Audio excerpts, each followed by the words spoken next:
Kattappana government കോളേജിൽ ഇക്കോനോവേറ്റ് 2025 എന്ന പേരിൽ സാമ്പത്തിക ശാസ്ത്രമേള സംഘടിപ്പിച്ചു. College principal doctor V Kannan ഉദ്ഘാടനം ചെയ്തു.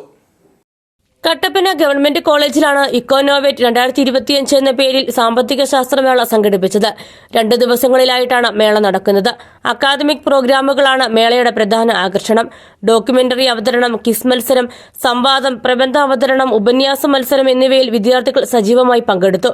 ഗൽബിലെ ചായക്കട എന്ന പേരിൽ സംഘടിപ്പിച്ച ഫുഡ് ഫെസ്റ്റാണ് ഏറെ ശ്രദ്ധ ആകർഷിച്ചത്. തലമുറയ്ക്ക് അന്യം നിന്ന് പോയ പഴയ കാലത്തിലേക്ക് ഒരു കടന്നുവരവായിരുന്നു ഈ ഫെസ്റ്റിലൂടെ ഉദ്ദേശിച്ചിരിക്കുന്നത്. ഞങ്ങൾ കണ്ടിട്ടില്ലാത്ത ഒരുപാട് ഫുഡ് ഐറ്റംസും ചേന ചേമെന്നൊക്കെ പറഞ്ഞത് ഇപ്പം ഒരു വീടുകളിലും അങ്ങനെയില്ല. പുതിയ കാല ഫുഡുകളാണ് നമ്മൾ മെയിനായിട്ട് പ്രിഫർ ചെയ്യുക.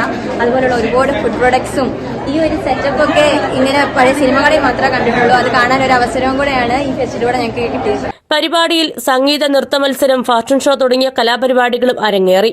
ഈ ഒരു ഫെസ്റ്റില് കുട്ടികളുടെ നിരവധിയായിട്ടുള്ള കഴിവുകൾ പ്രോത്സാഹിപ്പിക്കുന്നതിന് വേണ്ടിയിട്ടും അവർക്ക് വ്യത്യസ്തങ്ങളായിട്ടുള്ള അക്കാഡമിക് ആക്ടിവിറ്റികളിൽ പങ്കെടുക്കുന്നതിന് വേണ്ടിയിട്ടുള്ള ഒരു ഫെസ്റ്റാണിത്.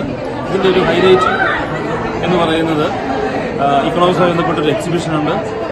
ഇതും കൂടാതെ കുട്ടികൾക്ക് നിരവധിയായിട്ടുള്ള പ്രസന്റേഷൻ കോമ്പറ്റീഷൻ, ക്വിസ് പ്രോഗ്രാം, അതുകൂടാതെ എസ്സേ റൈറ്റ് കോമ്പറ്റീഷൻ, നിരവധിയായിട്ടുള്ള ഇൻഡോർ ഗെയിംസ് തുടങ്ങിയ നിരവധി കാര്യങ്ങൾ ഉൾപ്പെടുത്തിക്കൊണ്ടാണ് ഈ ഒരു ഫെസ്റ്റ് മുന്നോട്ട് പോവുക. കോളേജ് പ്രിൻസിപ്പൽ കണ്ണൻ ഉദ്ഘാടനം ചെയ്ത പരിപാടിയിൽ vice principal doctor O C. Aloysius, IQAC coordinator Toji Dominic, college union chairman Swahil Sathyan എന്നിവർ സംസാരിച്ചു. പരിപാടിയുടെ 2ാം ദിവസത്തിൽ സെമിനാർ, പ്രബന്ധ അവതരണം എന്നിവ നടക്കും. സമാപന സമ്മേളനത്തോടെയാണ് മേള സമാപിക്കുക. വിവിധ മത്സരങ്ങളിൽ വിജയികളായവർക്ക് സമ്മാനങ്ങൾ വിതരണം ചെയ്യും.